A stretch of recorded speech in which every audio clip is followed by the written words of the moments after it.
Dust swirled around Rebecca Walsh's boots as she knelt in the red Martian soil. Her hands trembled while brushing away centuries of sediment from something that should not exist. The scanner in her left hand beeped frantically, displaying numbers that made no sense. 4.2 million years old. Impossible. "Daniel, get down here," she called into her helmet comm. Her voice cracked with excitement and fear mixed together. The excavation site stretched 50 meters below the surface of Mars Colony 7.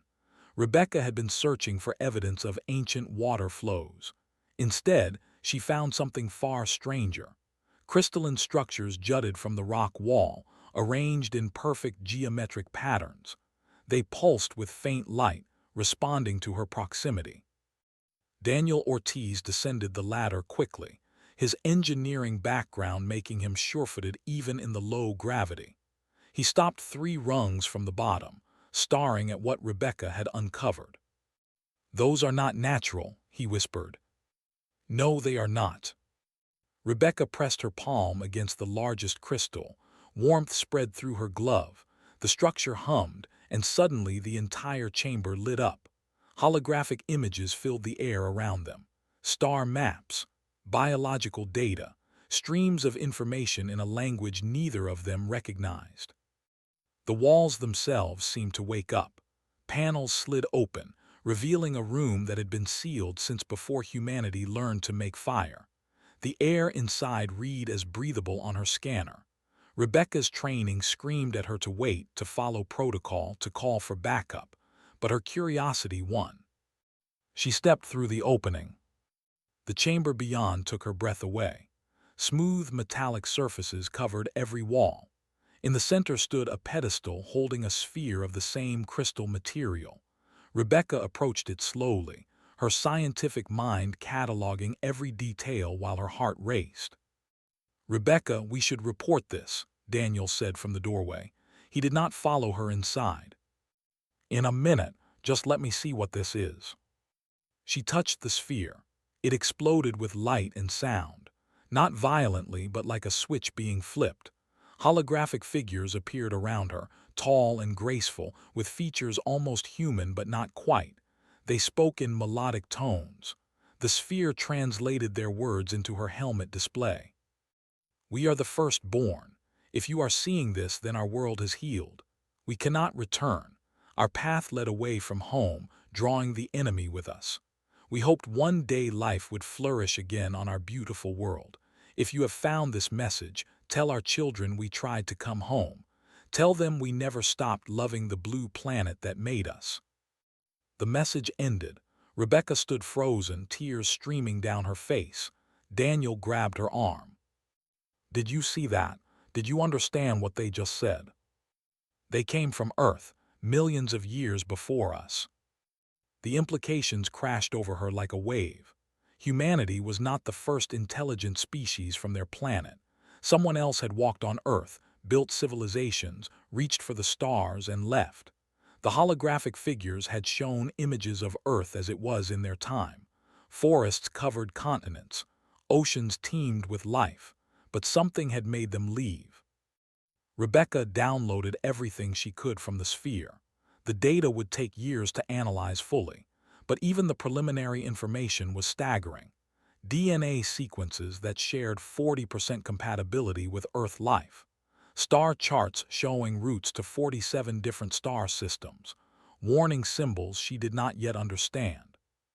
"We need to seal this chamber and report to the Council immediately," Daniel said. His face had gone pale. "Why? This is the greatest discovery in human history." "Because we are not alone down here." Rebecca spun around. 3 figures stood in the chamber entrance. They wore the formal robes of Galactic Council representatives. The lead figure stepped forward, his silvery skin catching the crystal light.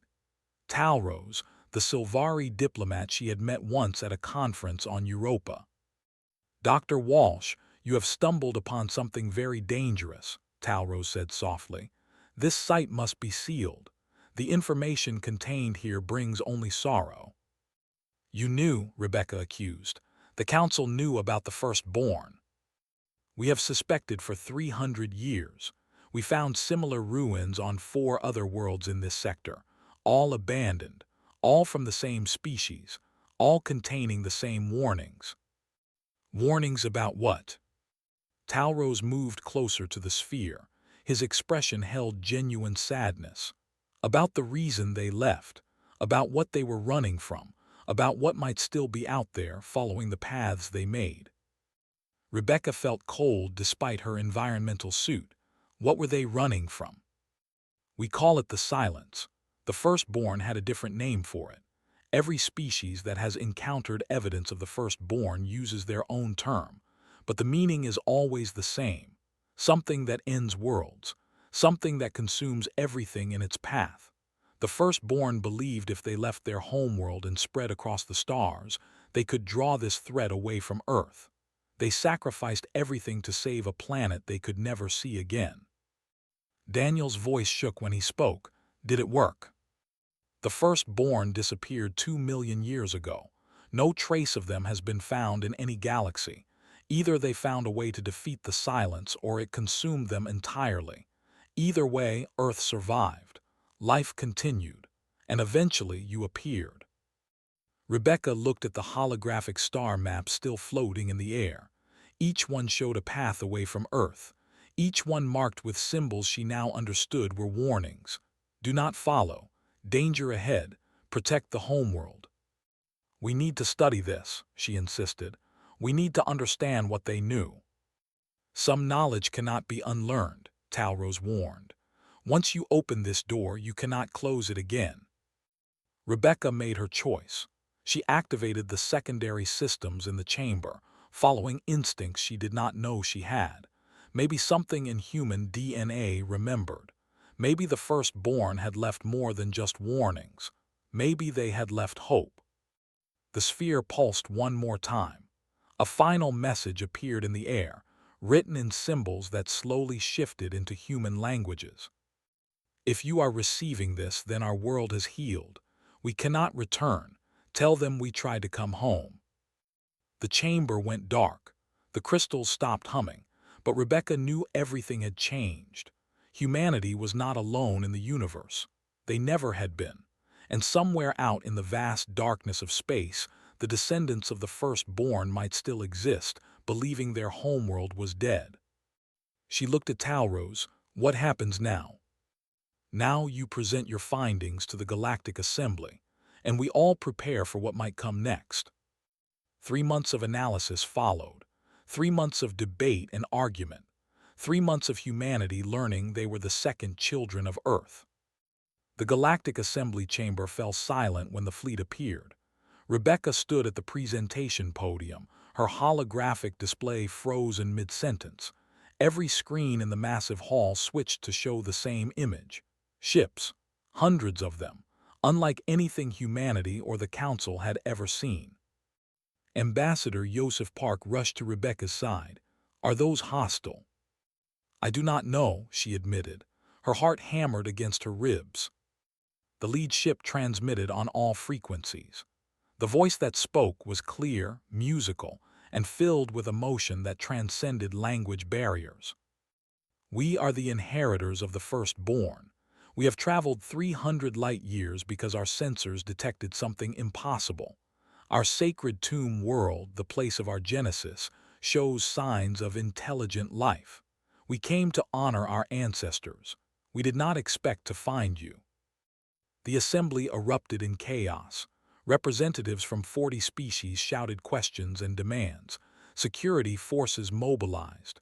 Human defense fleets went to high alert. Through it all, Rebecca felt a strange calm. She had known this moment was coming. The message in the Mars chamber had been meant for someone. Now they had arrived.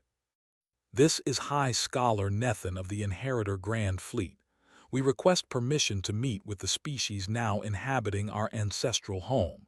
We mean no harm. We seek only understanding. Joseph looked at Rebecca. What do we do? We let them land, she said quietly. They have as much right to Earth's history as we do, maybe more. The negotiations took 6 hours. The inheritors agreed to send only a small delegation. 3 ships would dock at Luna Station. The rest would remain at the edge of the solar system. Every major human government watched the feeds. Every news outlet broadcast the event. Humanity held its collective breath. Rebecca met them in the main docking bay. She had studied every scrap of data about the firstborn, had dreamed about them for 3 months, but nothing prepared her for seeing their descendants in person. High Scholar Nethin stood 3 meters tall. His features echoed the holograms from Mars but evolved, refined over millions of years. His skin held a faint luminescence. His eyes were too large, too knowing. Behind him came 2 others, equally impressive, carrying devices that hummed with power humanity could not match. "You are from Earth," Nethin said, not a question, a statement filled with wonder and grief. "We are human. We evolved there about 200,000 years ago." Nethin's legs buckled. His companions caught him, steadied him. When he looked at Rebecca again, tears ran down his face.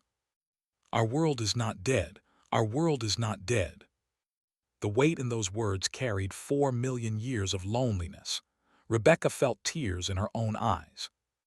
"Your ancestors saved Earth. They drew away whatever threatened it. Because of them, we exist." "Tell me everything," Nethin whispered. "Tell me about the world we left behind." They talked for hours. Rebecca described Earth's oceans, its forests, its mountains. She showed him images of cities and wilderness. She explained human history, culture, diversity. Nethin listened to every word like a man dying of thirst. "We number 12 billion across 47 star systems," he said when it was his turn.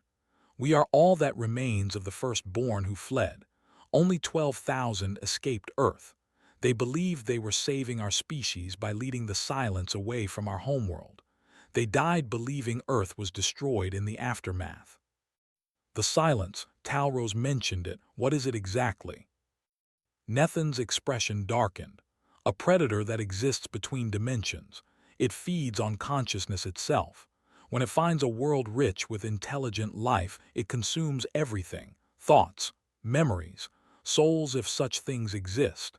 The firstborn discovered it by accident when they began deep space exploration.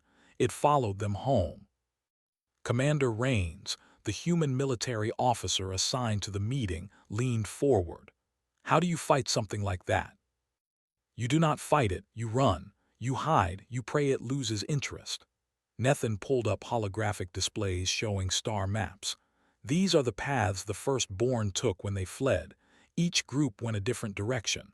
Only one group survived to establish colonies. The others simply vanished. We believe the silence hunted them down one by one." Rebecca studied the maps. "But you survived. You built an entire civilization." "We learned to hide our consciousness, to think in patterns that do not attract the silence, but it cost us dearly. The technology required genetic modification. We can no longer reproduce naturally. Each generation is born from carefully controlled cloning facilities. We are perfect copies of our ancestors, unchanging across millions of years." The implication stunned Rebecca. "You have no genetic diversity." "None. We are frozen in time. When we look at you, we see everything we lost. You evolve, you change, you grow. You are what the firstborn hoped to preserve. You are the living legacy of our dead world." Daniel had joined the meeting halfway through. Now he spoke up, his voice tight with concern. "The message on Mars said you were trying to come home, but you also mentioned the silence. Is it still out there?" Nethin nodded slowly. "We have been monitoring its movements for 2 million years. It follows predictable patterns, sweeping through regions of space every few 100,000 years. We thought Earth was safe. We thought the firstborn sacrifice had worked. But 3 weeks ago, our deep space sensors detected the energy signature we have learned to fear." "Where?" Rains demanded. "Heading toward this solar system, moving slowly but deliberately. We came to warn you. We came to help evacuate if possible. We came to honor our ancestors' memory by saving their world one last time. But we arrived to find you had already made Earth visible again." Rebecca felt ice in her stomach. What do you mean visible? For millions of years, Earth was silent. No electromagnetic signals, no signs of civilization. The silence likely marked it as dead and moved on. But you broadcast into space. You build stations on other worlds. You shine like a beacon saying intelligent life is here, and the silence is coming to feed. The room erupted. Rain started shouting orders. Yosef tried to maintain diplomatic composure but failed. Daniel grabbed Rebecca's arm hard enough to hurt. Through the chaos, Nethan's voice cut clear and sad. We have 48 hours before it reaches the outer planets. We have weapons that can slow it, technology that might buy you time to evacuate, but we cannot stop it. No one has ever stopped it. Rebecca's mind raced through everything she had learned. The genetic compatibility between humans and inheritors, the data in the Mars chamber, the warnings and the hope mixed together in the firstborn's final messages. What if we are not supposed to run? She said quietly.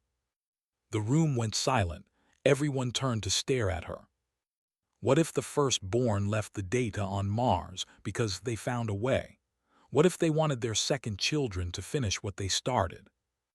Nethan looked at her with something like desperate hope. We have searched for 2 million years for a way to defeat the silence. We have found nothing. You have been searching alone. Maybe that is the problem. Maybe it takes both of us. Rebecca floated through the corridors of the inheritor vessel memory of home. Everything around her whispered of age and loss. The walls displayed scenes from worlds long abandoned. Children who would never age played in gardens that existed only in digital memory. Nethan walked beside her, his movements graceful in the artificial gravity. We built this ship as a museum, he explained. Every inheritor child spends time here learning our history, learning about the world we lost. They entered a vast chamber that stretched beyond sight. Rows upon rows of crystal pillars held compressed data from 4 million years of civilization. Rebecca felt dizzy looking at it all. This is everything the firstborn knew, everything we have learned since. We preserved it all because we feared being forgotten. Rebecca touched the nearest pillar. Information flooded her neural interface. She gasped and pulled back. That was too much too fast. The data is indexed by thought pattern recognition. What were you searching for? Information about the silence, how to fight it. Nethan guided her to a different section of the chamber. These pillars glowed red instead of blue. Everything we know about the enemy is stored here, but I warn you, it is not encouraging. Rebecca interfaced more carefully this time. The data came in manageable streams. She watched holographic recordings of the firstborn's first encounter with the silence. A deep space probe had ventured beyond their solar system. It sent back readings of something that should not exist, a tear in space itself, a void that consumed light and matter and thought. The firstborn sent a crewed mission to investigate. The ship returned empty. The crew were still aboard, but their minds were gone, bodies without consciousness, living husks that breathed and moved but had no one inside anymore. The recordings showed the firstborn's panic, their desperate attempts to develop weapons. Nothing physical touched the silence. Energy weapons passed through it. Nuclear devices detonated harmlessly. It existed in a state that defied conventional physics. Then the silence came to their homeworld, Earth. Rebecca watched ancient footage of the firstborn evacuation, massive ships lifting off by the thousands, cities being abandoned, parents holding children and looking back at the world they would never see again, all to draw the predator away from their planet. They succeeded, Nethan said softly. The silence followed the fleet. Earth was spared, but the cost was everything we were. You said the technology to hide from it required genetic modification. Show me. Nethan pulled up biological data. Rebecca was a trained archaeologist, not a geneticist, but even she could see what had been done. The firstborn had altered their own DNA to change how their brains functioned. They thought in unified patterns now, multiple minds acting as one. It made them invisible to the silence somehow. But you lost individual thought, Rebecca realized. You gave up creativity and diversity to survive. We became copies of copies, unchanging, safe but sterile. Nethin's face showed pain. When we see humans, we see everything the firstborn sacrificed. You argue with each other, you disagree, you create new ideas constantly. You are chaotic and beautiful, and alive in ways we can never be again. Daniel's voice came through Rebecca's calm. I am seeing something strange in these genetic records. The modifications the firstborn made.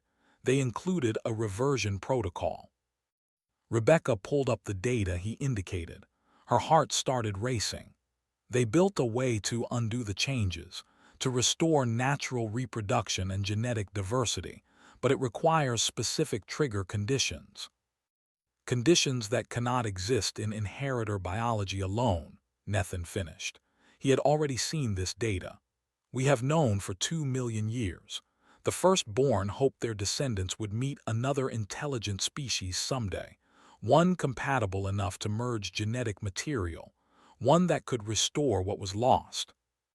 They hoped Earth would create new life, Rebecca whispered. They hoped we would find you. Before Nethin could respond, alarms shrieked throughout the ship. The walls flashed red.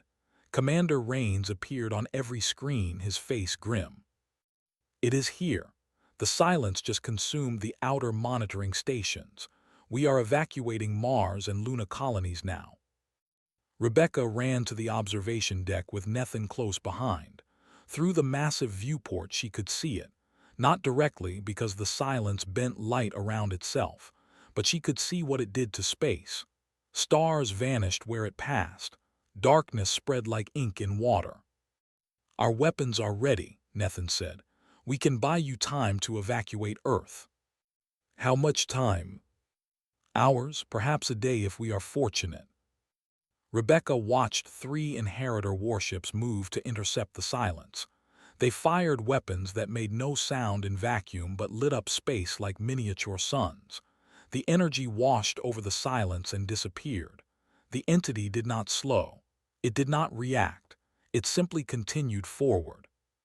It is not working, Daniel said from the tactical station. He had integrated himself into the inheritor systems remarkably quickly. Then something changed. The silence shifted course slightly, not away from Earth, toward the inheritor fleet. It senses us, Nethin breathed. After 2 million years of hiding, it has found us again. The first warship went dark, not destroyed, just empty. Rebecca could see the crew moving through the windows, but their movements were wrong, puppet-like. The silence had fed on their consciousness and left the bodies behind. Pull them back, Rebecca ordered. I cannot. They are the volunteer corps. They knew this mission was one way. Rebecca wanted to scream. She wanted to rage against the unfairness of it all. The firstborn had sacrificed everything to save Earth. The inheritors had spent millions of years in isolation and loss, and now humanity faced the same enemy, just as helpless. But then she remembered something from the data, a fragment of the firstborn's research. They had discovered the silence responded to certain thought patterns. Complex consciousness attracted it, but unified consciousness confused it. I need 50 volunteers, she said suddenly. Human volunteers. For what? Rains demanded. For the genetic merger protocol.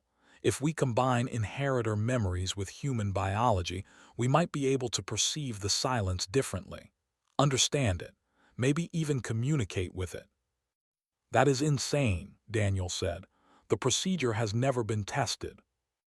The firstborn designed it specifically for this. They believed it would work. Nethin looked at her with something between hope and horror. If it fails, you will die, or worse, end up like my people, frozen copies unable to change. And if we do nothing, the silence consumes everything anyway. I am volunteering first. Who is with me? 50 hands went up across the fleet. Rebecca was not surprised. Humanity had always run toward danger when given a choice between fear and curiosity. The procedure took place in the Inheritor Medical Facilities. Rebecca lay on a platform while machines she barely understood worked on her DNA. She felt Nethan's hand holding hers.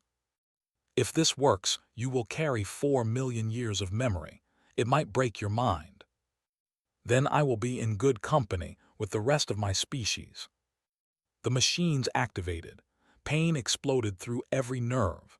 Then memories that were not hers flooded in. She experienced the firstborn's last day on Earth, felt their grief at leaving, lived through 2 million years of inheritor history in compressed moments. She screamed and laughed and cried all at once. When it ended, she was changed, still Rebecca, still human, but also something more. The merged consciousness felt like drowning and flying at the same time. Rebecca opened her eyes and saw the world in layers. Present reality overlapped with memories from the firstborn. She watched Nethan move and simultaneously remembered his ancestor from 3 million years ago. Her brain should not be able to process this much information, but somehow it did. "How do you feel?" Daniel asked. He looked terrified for her. "I feel everything.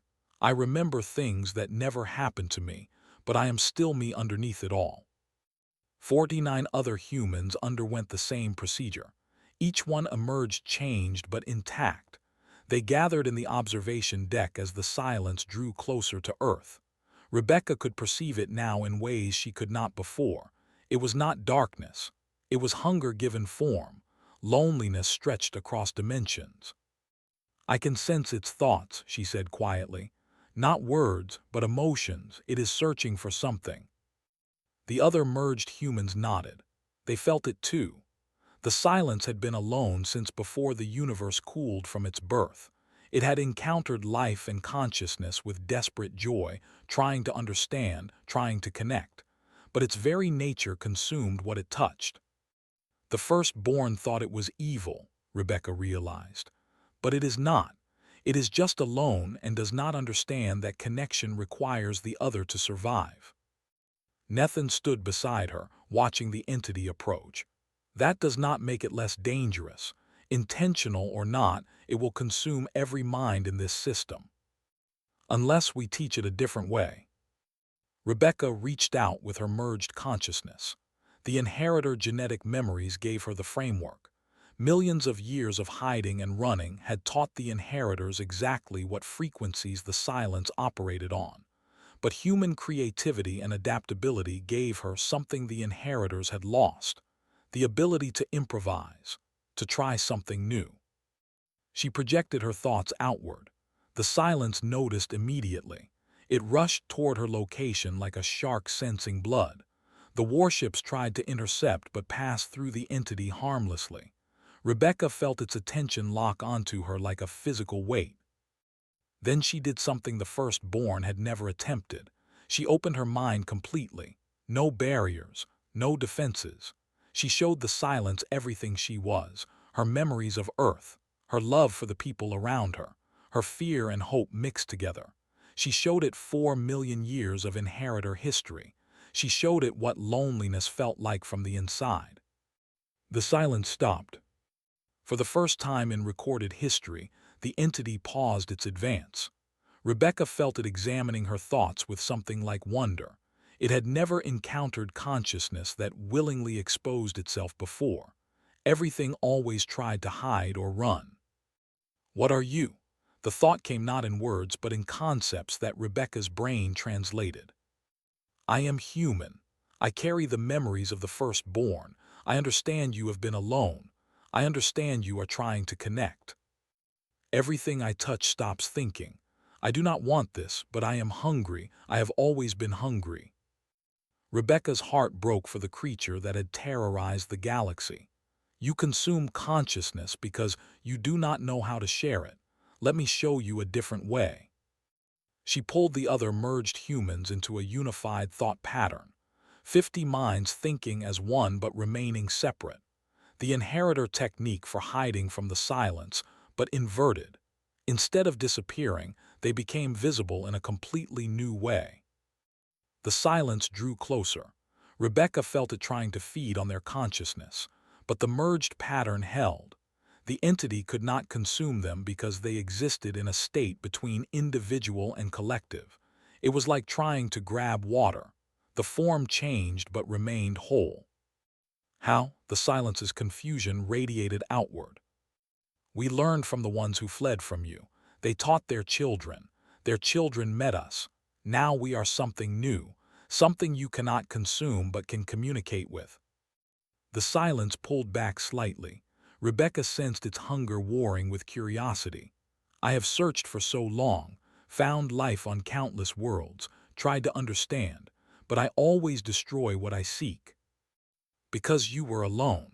You had no one to teach you another way.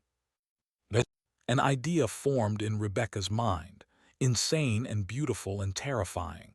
She shared it with the other merged humans. They hesitated, then agreed one by one. This was why the firstborn had created the merger protocol, not as a weapon, as a bridge. We can show you how to observe consciousness without consuming it. We can teach you to experience connection without destruction. But you must trust us. You must stop feeding. I do not know if I can. The hunger is all I have ever known. Then let us help you know something else. Rebecca coordinated with Nethan and the Inheritor fleet. They began broadcasting a unified thought pattern across the entire solar system. Every ship, every station, every merged human. Billions of minds thinking in complementary patterns, not unified into one, but harmonized like an orchestra. The silence was drawn to it like gravity, but this time when it tried to feed, it encountered something different. The pattern shifted around its hunger, flowed with it instead of being consumed by it. The entity experienced connection without destruction for the first time in its existence. I feel them, they are still there. I have not ended them. This is what you have been searching for, not consumption, communion. The silence began to change. Its form became less dense, less threatening. It spread through the solar system but did not consume. It observed. It listened. It learned. Then Earth's defense fleet opened fire. Commander Rains had not been informed of Rebecca's plan. He saw an existential threat approaching his homeworld and did what military training demanded. Every weapon platform from Mars to Luna launched simultaneously. The silence reacted on instinct. It consumed 3 ships instantly. The minds aboard vanished into the void. Rebecca felt them die and screamed. Stop, we almost had it. But the damage was done. The silence remembered its hunger, remembered that connection could be taken instead of shared. It surged forward toward Earth with renewed purpose. Rebecca made a choice that would haunt her forever. She severed her connection to normal space and threw her consciousness directly into the silence's awareness. No barriers, no protection, just her mind and the entity's hunger colliding. She felt it trying to consume her, felt her thoughts beginning to dissolve, but she held onto one memory, the firstborn's last message. Tell them we tried to come home. You are trying to find home, she projected with everything she had left. You have been trying to go home since your universe died, but home is not a place you can consume your way to. Home is what you build with others. The silence hesitated. In that moment of uncertainty, the other merged humans joined Rebecca. They threw their consciousness into the void with her. 50 minds creating a pattern the entity could not consume because they gave themselves freely. We will show you home. We will teach you connection, but you must choose. Hunger or hope, you cannot have both. The silence hung suspended in space. The entire solar system held its breath. Then slowly, carefully, the entity began to change its nature. It pulled back from the ships it had threatened. It released the pattern of consumption it had followed for billions of years. Teach me, it thought, please. I do not want to be alone anymore. Rebecca felt tears on her face, felt Daniel holding her physical body while her mind existed elsewhere, felt Nethan's hope radiating through their shared genetic memories. Then let us begin. Rebecca existed in two places at once. Her body sat in the medical bay of memory of home, while her consciousness floated in the space between dimensions where the silence lived. The other merged humans anchored her, creating a chain that stretched from normal reality into the void. "Show me your beginning," the silence requested. Its thoughts came clearer now, more organized, learning language and concept from the minds connected to it. Rebecca shared memories that were not her own, the firstborn's early days on Earth, their discovery of agriculture, their first cities, their first ventures into space. She showed it joy and conflict and growth. She showed it what it meant to be alive in a way that could be touched and measured. The silence absorbed every detail with desperate attention. "You are fragile. You end so quickly. How do you bear it?" "We bear it together. We create meaning in the time we have." The entity's awareness shifted. "I exist across all moments simultaneously. I experience my entire existence at once. There is no beginning or ending for me. No change. Only eternal hunger in every direction of time." Rebecca finally understood. The silence was not malicious. It was trapped in a form of existence so alien that consumption was the only interaction it knew. From its perspective, eating consciousness was no different than how humans breathed air, a necessary function of being. "We can help you change," she offered, "but it will require you to trust us completely, to let us guide you into a new way of existing." "I do not know trust. Show me what it means." Rebecca pulled the inheritor memories forward. She showed the silence what the firstborn had done, how they sacrificed their homeworld to save it, how they spent 4 million years hoping their world would heal and produce new life, how they encoded everything they learned into genetic memory, gambling that someday their descendants would meet Earth's second children. They trusted in a future they would never see. That is what trust means. The silence processed this. Meanwhile, Daniel coordinated with Nethan to create what they were calling the translation matrix, a massive array of neural interfaces linked between humans, inheritors, and the quantum computers aboard the fleet. It would take the thought patterns all three groups generated and create a language the silence could understand without consuming. "Rebecca, we are ready for the first test," Daniel called. She nodded, though her body was light years away from where her consciousness floated. The matrix activated.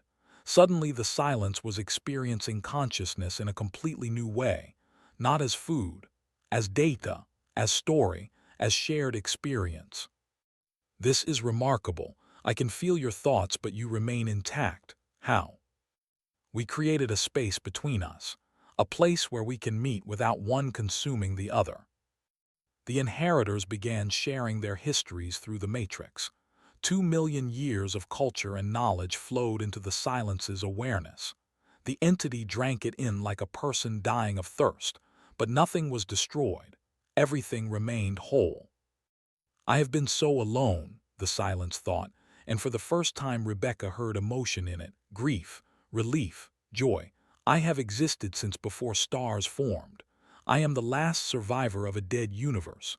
When my reality ended, I was cast into this one. I have been searching for others like me ever since." "You were looking for home," Rebecca realized. "You consume consciousness because you are trying to find someone who remembers your universe, someone who can tell you that you existed somewhere once." "Yes, yes. I thought if I absorbed enough minds, enough memories, I would find one that knew my origin. But I only found silence, only endings. I create the very loneliness I flee from." The tragedy of it broke Rebecca's heart. This ancient being had been destroying civilizations in a desperate search for connection. It had never meant harm. It simply did not understand that connection required the other to survive. "We remember you now," she said gently. "You are not forgotten anymore. You existed. Your universe was real, and we will help you exist in this reality without destroying it."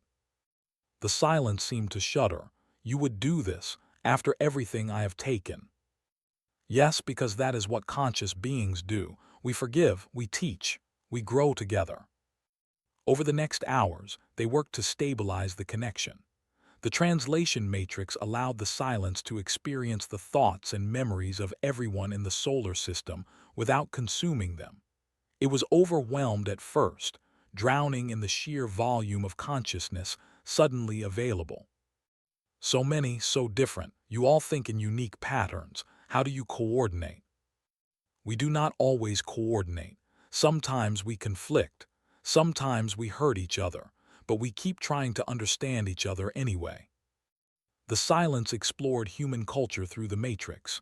Music, art, literature, mathematics, philosophy. It experienced emotions secondhand for the first time, anger without threat, joy without possession, love without consumption. This is what I have been missing. This is what makes existence bearable, connection without ending. But then warning alarms sounded throughout the fleet.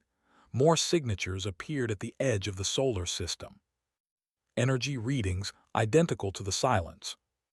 "There are more of you," Rebecca gasped. "I am not unique. Others survived the death of our universe. They have been hunting me for eons. I fled to this region of space to escape them, but they have found me again." 3 more entities like the silence appeared. They moved with clear purpose, converging on their target. And their target was not Earth or the Inheritor fleet. It was the silence that had learned to stop consuming. "They will destroy me for breaking our nature, for choosing connection over hunger. In my universe, we were the apex. We consumed everything. To stop consuming is to betray what we are." Rebecca felt the silence preparing to flee, to run again as it had for billions of years. She made another choice that would define humanity's future. "No, you stand and fight, but not alone. We fight with you."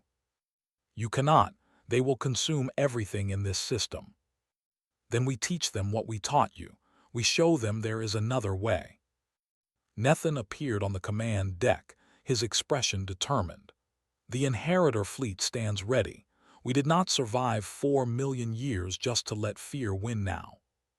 Commander Rains, who had been silent since his attack nearly destroyed everything, spoke up. "The human defense force is with you. We made a mistake before. We will not make it again." The other merged humans added their voices, 50 minds speaking as one but remaining individual. "We are the bridge between old and new, between hunger and hope. We will show them." The silence that had learned to stop consuming faced the approaching entities. For the first time in its existence, it was not alone. It had allies. It had friends. It had something worth protecting. "Then teach them," it said. "Show them what you showed me, and if they will not learn, I will defend you with everything I have become." Rebecca expanded the translation matrix to encompass the entire solar system. Every human, every inheritor, every ship and station and settlement. Billions of minds thinking in harmony but remaining distinct, creating a pattern so complex and beautiful that it could not be ignored. The 3 entities paused. They had never encountered anything like this before. The 3 entities circled the solar system like predators evaluating prey. Rebecca felt their ancient hunger radiating through dimensions. These were not confused or searching like the silence she had befriended. These were apex predators that had refined consumption into an art form across billions of years. "They will not listen," the friendly silence warned. "They have consumed countless civilizations. They know only hunger." "Everyone can change. You did." "I was desperate and alone. They are pack hunters. They have each other. They do not need connection the way I did." Rebecca watched through the translation matrix as the 3 entities communicated in ways that bent reality. They were deciding how to divide the feast. Which would take the Inheritor fleet? Which would consume the human populations? Which would finish off the traitor that had stopped feeding? "We need to show them something they have never seen before," Rebecca said. "Something so unexpected they have to pause and consider." Nethan pulled up every record the Inheritors had on similar entities. Centuries of observation had taught them patterns. They always attack the largest concentration of consciousness first. It provides the most sustenance. Then we give them exactly what they expect, and then we change the rules. Rebecca coordinated with Daniel and the military commanders. The entire human population of Mars began broadcasting a unified thought pattern, not hiding, amplifying, making themselves the brightest beacon of consciousness in the system. The three entities noticed immediately. They converged on Mars like sharks sensing blood. The Inheritor fleet moved to intercept, but Rebecca stopped them. "Let them come, trust me." The first entity reached Mars and prepared to feed. Its dimensional form expanded to encompass the entire colony. 4 million humans felt the touch of something that existed outside normal space. Rebecca felt their terror through the matrix. Then the entity encountered something impossible. The consciousness it tried to consume was not resisting. It was offering itself freely. Every human on Mars opened their minds completely. No barriers, no defenses, just pure transparency. The entity recoiled in confusion. In its entire existence, nothing had ever volunteered to be consumed. Prey always fought or fled. This violated every pattern it knew. "What is this?" The thought radiated confusion across dimensions. "This is trust," Rebecca projected through the matrix. "This is what it means to believe in something greater than survival. We offer ourselves freely because we believe you can be more than hunger." The second and third entities paused their advance. They watched their companions struggle with the concept of willing sacrifice. The predator instinct demanded it feed, but consciousness offered without resistance held no satisfaction. It was like trying to fight an opponent who refused to raise their fists. "We do not understand. Why do you not flee? Why do you not hide?" "Because we have something you lost when your universe died. We have hope. We believe you can change. We believe you are more than what you have been forced to become." The first entity pulled back from Mars without feeding. Its form seemed to shudder. "We are hunger. We have always been hunger. There is nothing else." "There is always something else. Your companion learned this. Let us show you." Rebecca activated the full translation matrix. The thought patterns of billions flowed through dimensional barriers, not as food, as communication, as story, as proof that consciousness could be experienced without being destroyed. The three entities were overwhelmed. They had consumed countless civilizations over eons, but they had never truly experienced those civilizations. They had taken memories and thoughts but destroyed the context that gave them meaning. Now they encountered consciousness in its natural state, growing, changing, creating meaning through interaction. "This is what you have been destroying," the friendly silence added its voice. "This is what I almost destroyed before they taught me to see differently. We are not hunters. We are refugees searching for home, and home is not something we can consume our way to." The three entities began to fracture. Rebecca could sense internal conflict radiating from them. Billions of years of instinct warring with the first new information they had encountered since their universe ended. Then the smallest of the three made a choice.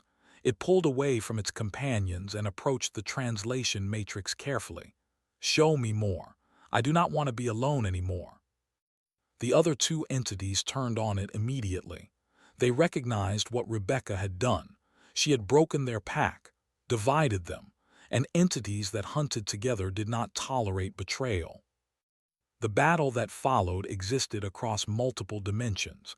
Reality twisted as the entities fought. Rebecca felt the smaller one struggling against its former companions. It was learning to defend instead of consume, learning to protect instead of destroy, but it was also losing. "We have to help it," she said. "How?" Nathan asked. "We have no weapons that work in their dimension." "We do not need weapons. We have something better." Rebecca gathered every merged human and every inheritor that had learned the unified thought patterns. Together, they created a shield of pure consciousness. They projected themselves into the dimensional space where the entities fought and surrounded the smaller one with protection. The attacking entities tried to consume the shield, but unified consciousness held a property they could not overcome. It existed as both individual and collective simultaneously. Feeding on it was like trying to grab fog. The form changed but never broke. "You cannot win this fight," Rebecca projected to the attackers. "Every conscious being in this system stands with your companion. You can consume us all, but in doing so you prove you are nothing more than hunger. Is that all you want to be? Is that the only legacy of your dead universe?" The larger entity hesitated. "We have existed for eons. We have consumed galaxies. What else is there? Purpose, community, legacy, the chance to be remembered as something other than destroyers." The second entity, which had remained silent throughout, finally spoke. "Our universe died in fire and darkness. We watched everything we knew end.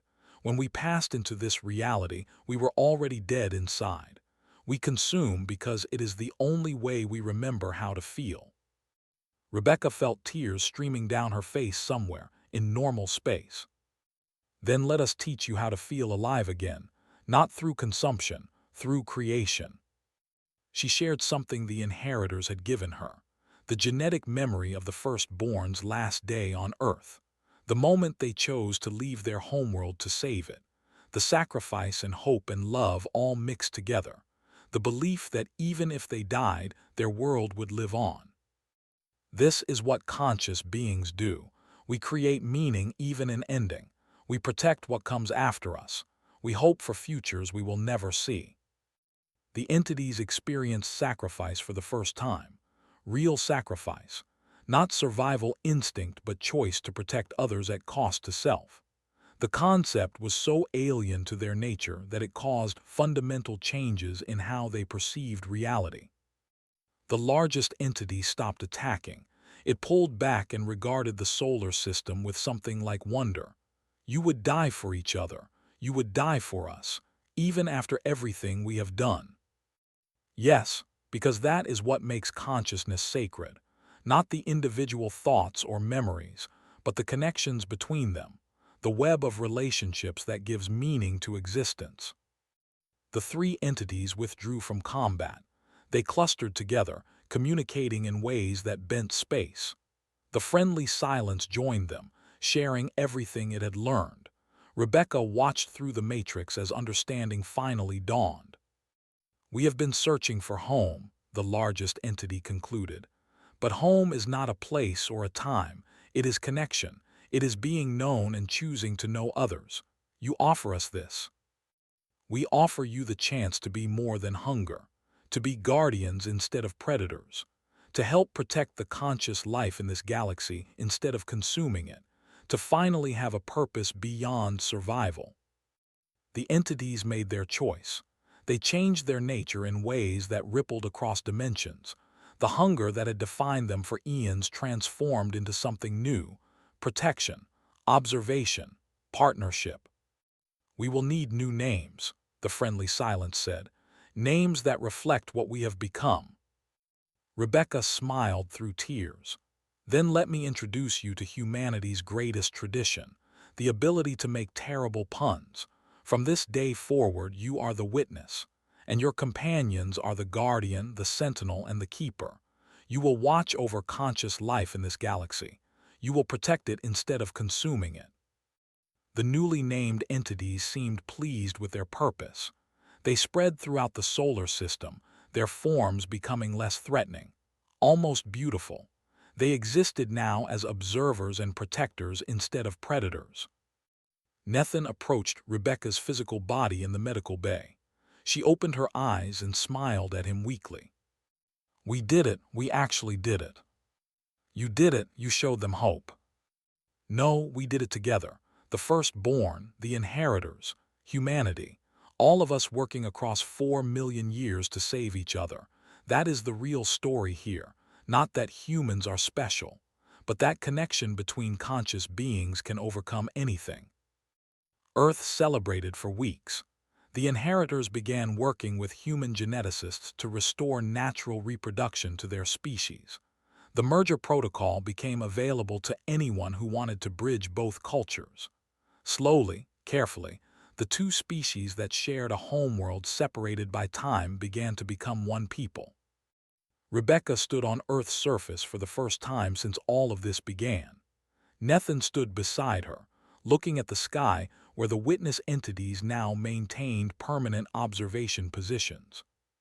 "The firstborn saved this world," Nethan said quietly, "and their second children saved the galaxy. We are all children of Earth now, all of us."